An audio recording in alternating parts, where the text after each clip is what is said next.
Terakhir,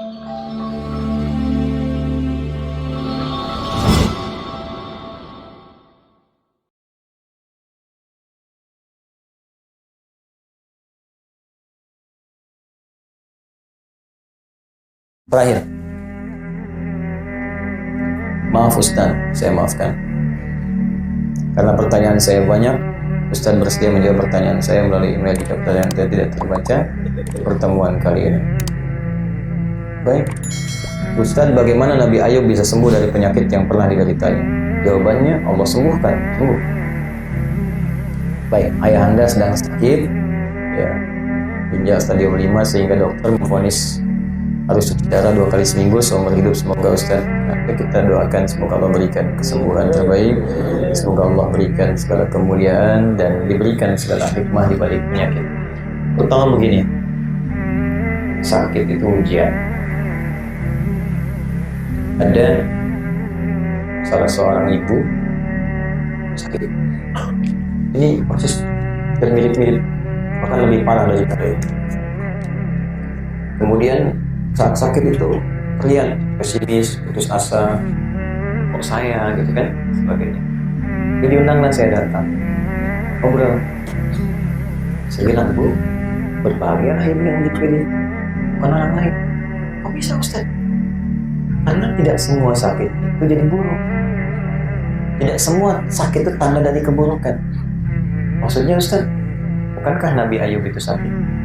Bahkan lebih parah penyakitnya daripada Ayub. Nabi Ayub salah apa sama Allah sampai sakit?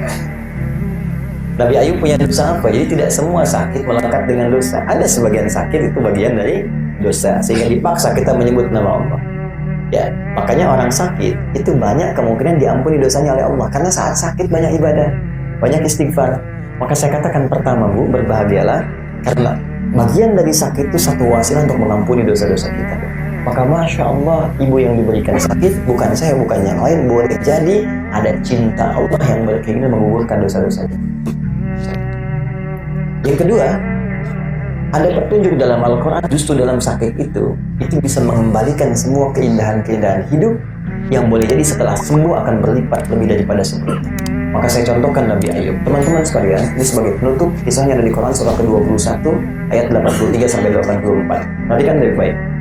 Ayub orang kaya, istrinya cantik, baik, setia, punya anak 12. Kaya, Masya Allah, punya kedudukan, keluarga bagus, anak 12. Jalan bertahun-tahun. Satu ketika, setan menggoda. Gak pernah surut, ibadah luar biasa, minta kepada Allah untuk menggoda. Ayub alaihissalam lewat 3 kondisi. 1, kejadian pertama, minta kepada Allah supaya hartanya dihabiskan semua dalam sehari. Maka dalam sehari habis semua hartanya.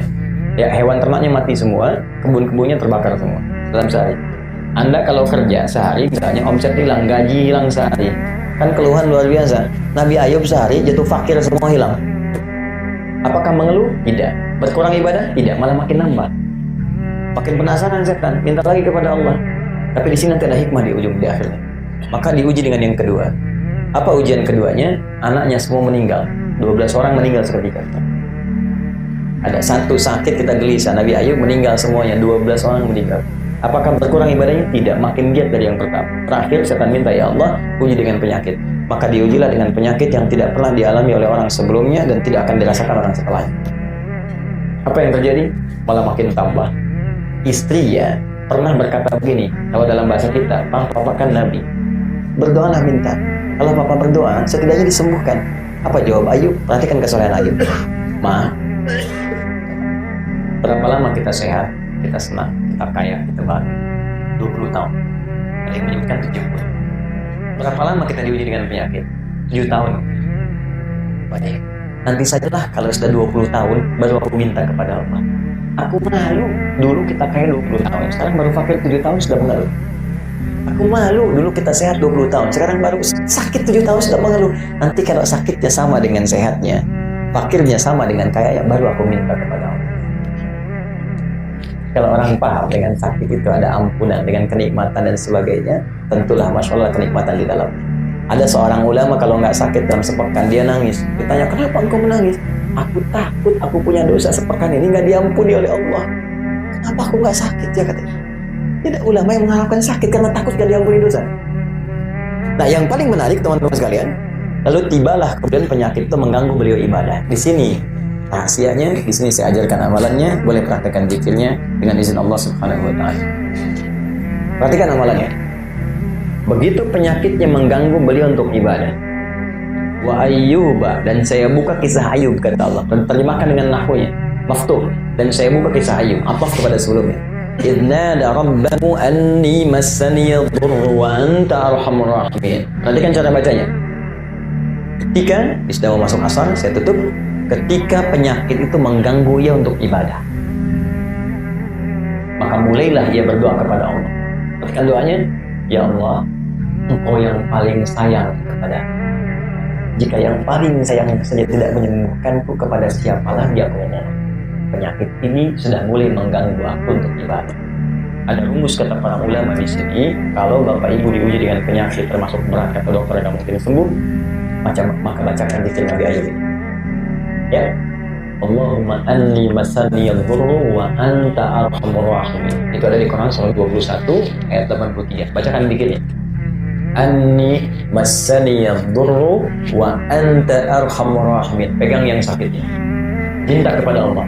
Tapi hadirkan janji dalam hati bahwa kalau Anda sembuh sehat, saya akan mulai beribadah dengan baik kepada Allah. Karena Nabi Ayub zikirnya dibacakan, ya Allah ini penyakit mengganggu saya ibadah. Saat gak mengganggu biasa aja. Tapi saat mulai mengganggu ibadahnya sehingga sulit untuk sholat, sulit ibadah, mulai minta, ya Allah mengganggu saya ibadah nih. Saya gak bisa khusyuk nih.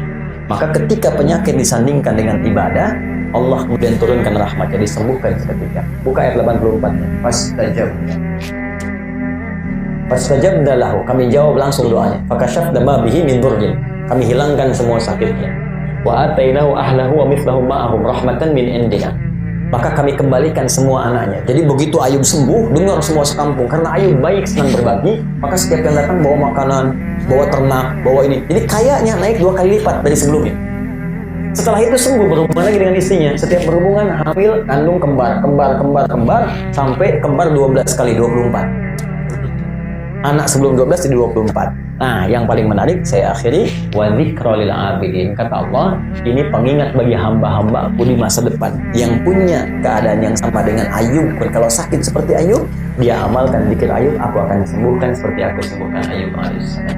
Bacakan zikir itu dengan niat ibadah kepada Allah dan berjanji untuk lebih mendekat kepada Allah, niscaya Allah sembuhkan. Saya pernah praktekkan itu saat saya dirawat di rumah sakit pada penyakit yang kata dokter, Allah, ini sulit, butuh waktu. Di malam saya bangun, saya tayamum, saya minta kepada Allah, di antaranya saya bacakan itu, besoknya terjadi sesuatu yang luar biasa. Hari pertama dokternya manggil, apa yang dirasakan Dek? Adik. Hari kedua panggil Mas. Mas, bagaimana perkembangan? Hari ketiga panggil Bapak, karena tahu saya udah punya anak. Bagaimana Pak? Katanya hari keempat biasa visit jam 11, datang jam 7, ketok pintu. Assalamualaikum. Assalamualaikum. Kata dokter tadi, kok bisa begini, katanya Ustaz. Panggil Ustaz. Adek, Mas, Bapak Ustaz dari keempat. Rupanya cari info dulu. Harusnya ini belum naik darahnya, harusnya masih begini. Kok bisa, katanya. Dan juga kesehatannya begini-begini. Jadi Ustaz itu kita hari itu. Tiba-tiba datang pasien lain naik ke atas. Saya pasiennya Ustaz yang sama dokternya dengan Ustaz. Kenapa Bu? Ya anak saya sulit, katanya nggak sembuh-sembuh. Terus kenapa kesini? Ya, saya ketemu dokternya, katanya. Suruh ke saya. Saya bilang ya sudah, bacakan saja. Yang baca siapa? Anaknya. Ya bukan ibu, anaknya. Itulah anak saya susah Pak. Ya silahkan aja kalau mau sampai berapa lama di sini. Tiba kemudian saya akhirnya datang lagi satu orang, tetangga.